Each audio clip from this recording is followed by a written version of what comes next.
Good morning guys. आज हम लोग बात करेंगे डिजीनेस, चक्कर आना की। तो पहले इनकी डेफिनेशन लिख लेते हैं। यह जो डिसीज़ है हमें वेस्टिबुलर सिस्टम में गड़बड़ी होने से होती है। वेस्टिबुलर सिस्टम क्या है? जो कि हमारे वेस्टिबुलर नर्व से रिलेटेड है, जो कि हमारे ब्रेन से कनेक्टेड रहती है नर्व्स और ईयर से कनेक्टेड रहती हैं।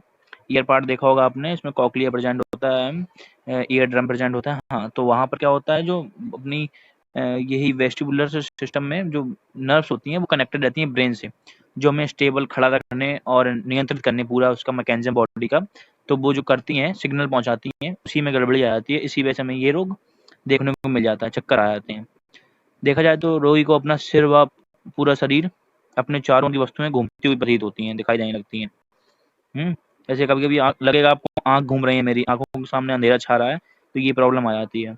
इसका रीजन है, इसमें मेनियस रोग देखा जाए, मीन्स जो हमारे कान में होता है एक लिक्विड बनता है, जो कि वॉइस डायरेक्ट आती है। आपको कभी देखना सुना होगा आपने, डीजे ईजे की वॉइस सुनी होगी, तो डायरेक्ट हमारे कान में आती है। तो हमारे जो कान है वो एक लिक्विड फॉर्म करने लगता है, जिससे हमारी जो बाहर की आवाज़ होती है बहुत नियंत्रित तौर पे आती है मेरे कानों में, ठीक है अपने।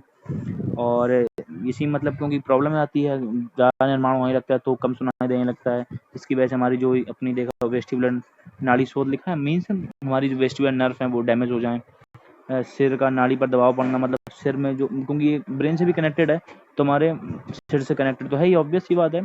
तो इसमें दबाव पड़ जाता है। और मध्य कर्ण में शोथ होना, मतलब जो हमारे कान के बीच में प्रॉब्लम होने लगती है। कभी कभी आपको आवाज़ सुनाई देने लगेंगी बनबनाती हुई, ठीक है। ये आवाज़ से प्रॉब्लम हो सकती है आपको।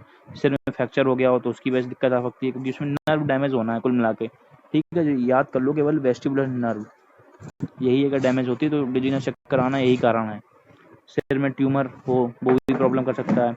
अगर आपको शुगर है पहले से, मधुमेह रोग, और रक्त में ग्लूकोज की कमी है अगर, ठीक है, मतलब आपको हाइपोग्लिसेमिया होता है, तो रक्त में ग्लूकोज की कमी होती है, तो इससे भी हो सकता है आपको।